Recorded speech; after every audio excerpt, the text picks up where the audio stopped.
इथे बसून बसून कंटाळा आला होता, पायही दुखत होता. मी तुम्हाला आणि वॉर्डन मॅडमला बघितलं तर तुम्ही दोघे इथे नव्हतात, म्हणून चालायला गेले होते. डॉक्टरांनी सांगितलं होतं ना. यार नाही सॉरी, माझंही चुकलं. मी कामानिमित्त बाहेर गेलो होतो. बर, खूप दुखतोय का पाय? या इथे बसा, या बसा बसा इथे.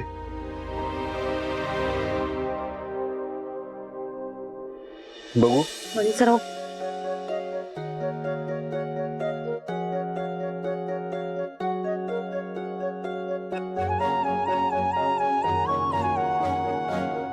मनीष सर, असू द्या, मी करेन ते. स्वानंदी आओ, हलका हलका मसाज करतोय, बरं वाटेल तुम्हाला.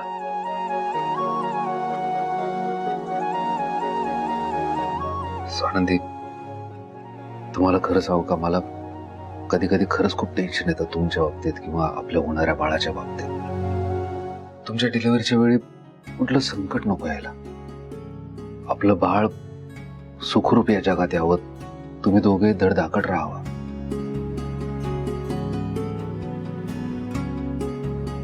माझं ना देवाकडे फार मागणं नाही स्वानंदी. मला फक्त एवढंच वाटतं की आपलं एक छानसं घर असावं ज्यात आपण सगळे आनंदाने राहतोय. तुम्ही आपल्या बाळासोबत खेळताय, मी हे सगळं बघून खूप खुश आहे. बस फार काही नकोय मला. फक्त भीती या गोष्टीची असते की भूतकाळात काही गोष्टी घडल्या, त्या गोष्टींचं सावट आपल्या भविष्यावर पडता कामा नये. किंवा माझ्या हातून असं काही नको घडायला की ज्याचे परिणाम तुम्हाला आणि आपल्या बाळाला आयुष्यभर भोगावे लागतील. स्वानंदी, असं जर काही झालं ना तर मी स्वतःला कधीच माफ करू शकणार नाही. मुळात मी नाही होऊ देणार असं काही. मी असं काही करणारही नाही. मी नाही वाऱ्यावर नाही पडू देणार तुम्हाला कधीच.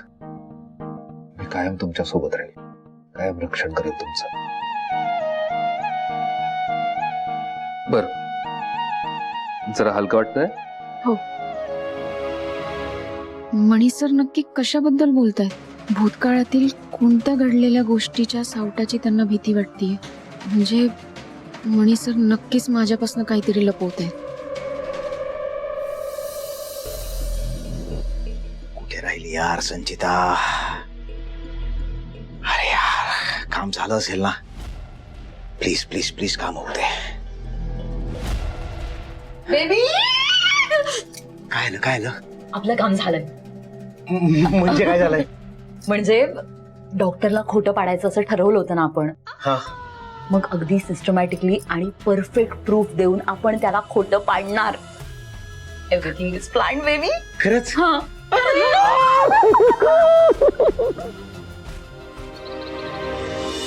Good morning. Good morning. Sujit, Sanchita, या रे लवकर. रोज कशाला नाश्त्याला बोलवायचं? Good morning. Good morning. Good morning. Good morning. वेळेवर येत आहेत मी नाश्त्याला. रोज कसं बोलवायचं तुम्हाला? मम्मा, तू कशाला आम्ही खाली येण्याची वाट बघतेस? तू ब्रेकफास्ट सर आमच्या रूममध्येच पाठवत जा ना, ते बेटर आहे. वा. सुजितराव, असं म्हणतात की जे कुटुंब एकत्र नाश्ता करतं, एकत्र जेवतं, ते नेहमीच एकत्र राहतं.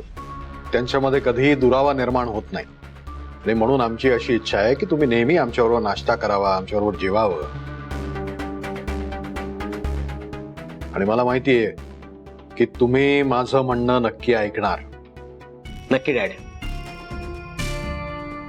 सुजितराव, आता तुम्ही लहान नाही आहात, ह्या घरातले एक कर्ते पुरुष आहात. आमची अशी इच्छा आहे की आता सगळ्या जबाबदाऱ्या तुमच्या खांद्यावर सोपवाव्या. आणि म्हणूनच की तुम्ही सगळ्यांशी मिळून मिसळून आणि समजून उमजून वागाल याची आम्हाला खात्री आहे. Okay dad. अरे नीलम, ये.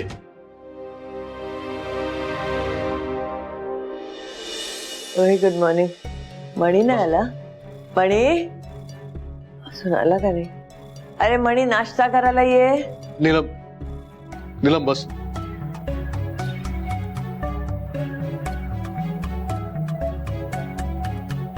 Good morning. सगळ्यांसाठी नाश्ता केलाय.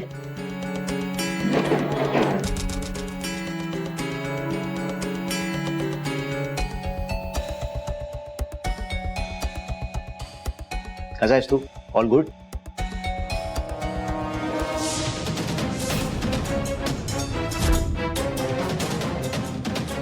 आज तुझ्या डोक्यात जो विचार आला तो जर का तू अंमलात आणला असता तर काय झालं असतं रे?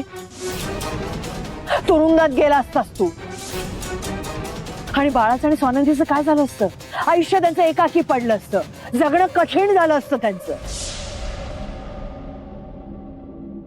स्वानंदी, मला अर्जंट फोनवर बोलायचंय. तुम्ही नाश्ता रूम मध्येच पाठवा.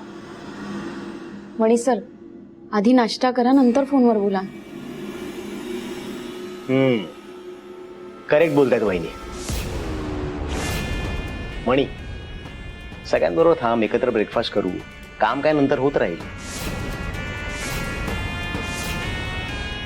आणि तसंही जे कुटुंब एकत्र ब्रेकफास्ट करतं, एकत्र जेवतं, त्यांच्यात तर प्रेम नेहमी वाढत असतं.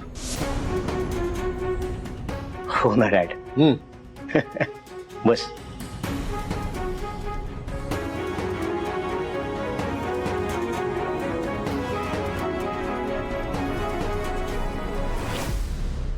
बरं स्वानंदी, हा नाश्ता तू केलायस का?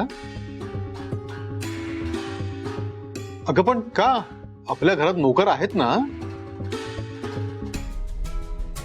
ह्याच्या आधी सुद्धा मी तुला अनेक वेळा सांगितलेलं आहे की घरची कामं करत जाऊ नकोस म्हणून. कशाला केलास हा नाश्ता? कशाला करायचं एवढे कष्ट? तसं नाही साहेब, घरात आराम करून करून कंटाळा आला होता, म्हणून खाली आले आणि सगळ्यांसाठी नाश्ता बनवला.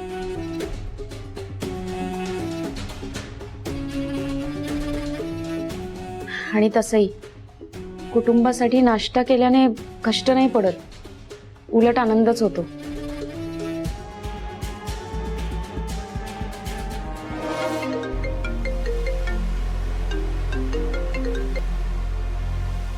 नमस्कार डॉक्टर. संचिताचे रिपोर्ट तयार आहेत ना?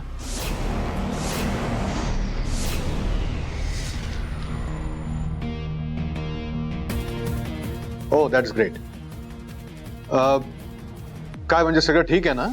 Is everything okay? बाळ कसं आहे? सर, मी फोनवर आता तुम्हाला काहीच सांगत नाहीये. मी स्वतः रिपोर्ट घेऊन तुम्हाला भेटायला येतो, तेव्हा बोल. म्हणजे अहो